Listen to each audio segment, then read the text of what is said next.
Bismillahirrahmanirrahim. Assalamualaikum warahmatullahi wabarakatuh. Salam sehat, salam sejahtera untuk kita semua. Baik, kita akan masuk dalam perkuliahan kelima mata kuliah tenaga kerja pariwisataan dengan materi rekrutmen dan seleksi sumber daya manusia.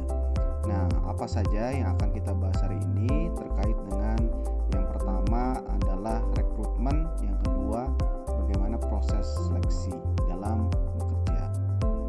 Nah, sebelum kita masuk dalam materi, baiknya kita mengenal Undang-Undang Nomor 13 Tahun 2003 tentang Ketenagakerjaan.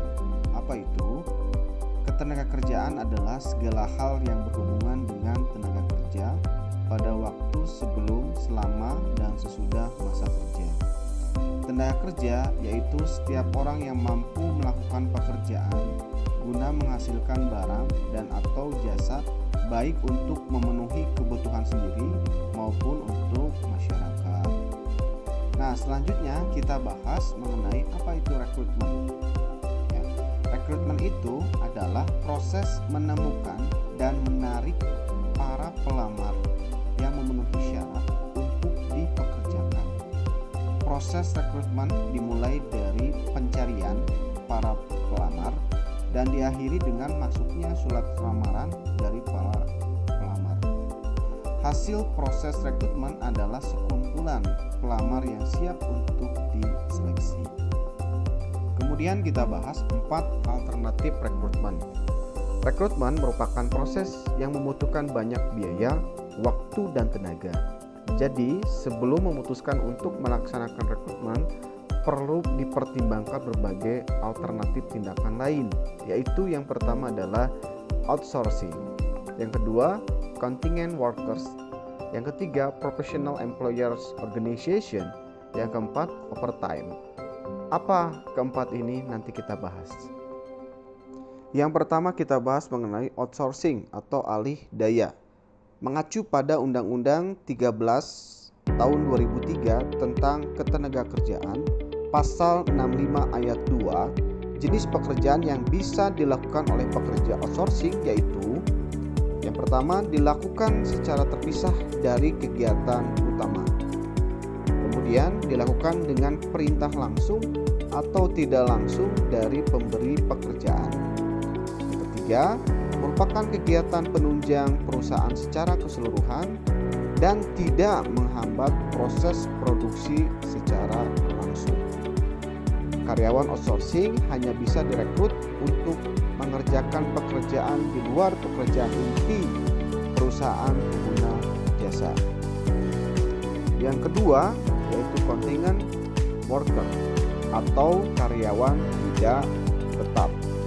Bisa dibilang juga karyawan kontrak, karyawan paruh waktu, karyawan sementara atau kontraktor independen. Istilah lainnya adalah freelance.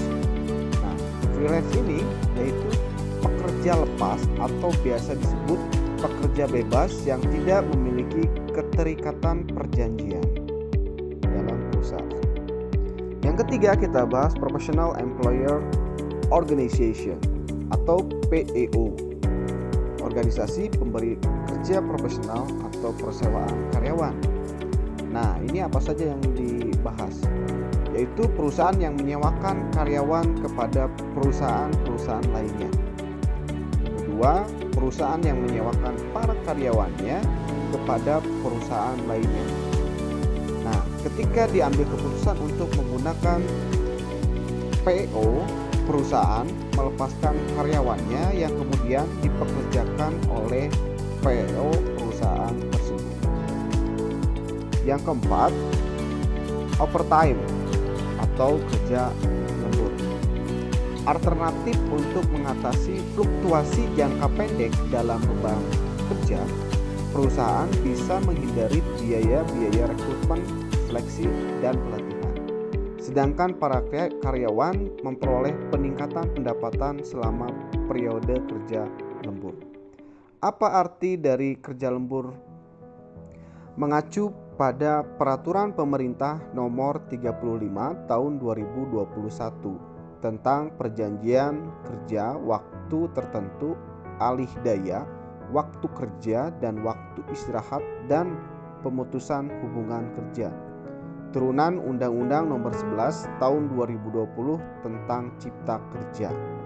Isinya apa? Yang pertama, pada Undang-Undang Ketenagakerjaan sebelumnya, waktu lembur maksimal 3 jam dalam sehari dan maksimal 14 jam selama 1 minggu.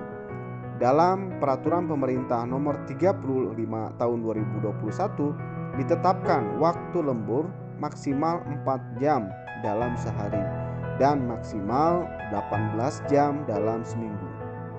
Perusahaan yang mempekerjakan pekerja atau buruh selama waktu kerja lembur berkewajiban yang pertama membayar upah kerja lembur, memberi kesempatan untuk istirahat secukupnya, dan memberikan makanan dan minuman paling sedikit 1.400 kilokalori.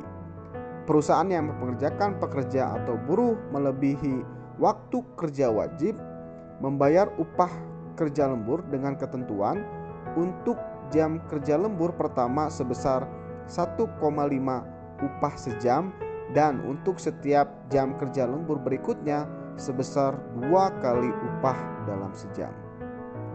Nah, kemudian kita bahas mengenai proses rekrutmen. Diambil dari jurnal Mondi tahun 2008. Lingkungan eksternal mulai dari perencanaan sumber daya manusia, kemudian alternatif rekrutmen. Rekrutmen dibagi dalam 2 jenis, yaitu ada sumber eksternal dan ada sumber internal. Di sini ada metode 2 hal, yaitu metode internal dan eksternal.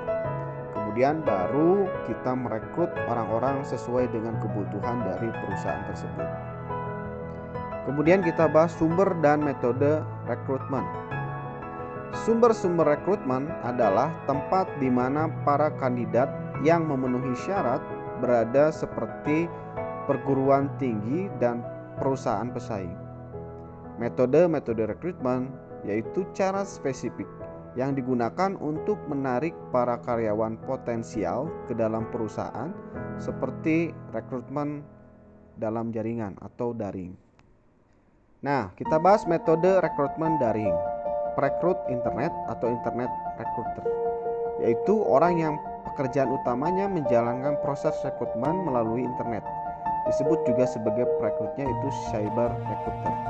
Yang kedua, bursa kerja virtual atau virtual job fair, dilakukan oleh satu pemberi kerja atau sekelompok pemberi kerja untuk menarik sejumlah besar pelamar.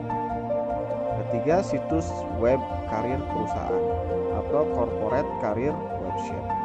Nah, situs kerja yang dapat diakses dari homepage perusahaan yang menampilkan daftar posisi-posisi yang tersedia di perusahaan dan memfasilitasi para pelamar untuk melamar kerja dalam jabatan tertentu. Kemudian ada situs web ketenagakerjaan secara umum. Selanjutnya kita bahas tentang bagaimana itu proses seleksi. Seleksi adalah proses bertahap untuk memperoleh dan memanfaatkan berbagai informasi mengenai para pelamar kerja guna menentukan siapa saja yang akan ditarik sebagai karyawan untuk mengisi lowongan posisi-posisi jangka panjang ataupun jangka pendek. Proses seleksi dimulai dari masuknya surat lamaran dan diakhiri dengan keputusan untuk menarik karyawan baru. Kemudian kita bahas langkah dasar proses seleksi, yaitu menetapkan kriteria yang diinginkan, memilih berbagai prediktor atau ragam informasi yang diperlukan untuk melakukan seleksi dan teknik-teknik penilaian tertentu. Kemudian menentukan waktu yang tepat untuk mengukur setiap prediktor. Terakhir, mengolah informasi yang terkumpul dan mengambil keputusan dalam seleksi. Tahapan dalam seleksi biasanya yaitu yang pertama wawancara awal, yang kedua tes kerja, yang ketiga wawancara seleksi, yang keempat pemeriksaan referensi dan latar belakang, yang kelima pemeriksaan kesehatan, yang keenam wawancara dengan calon atasan, Ketujuh, tinjauan kerja nyata. Yang terakhir, keputusan penarikan karyawan baru.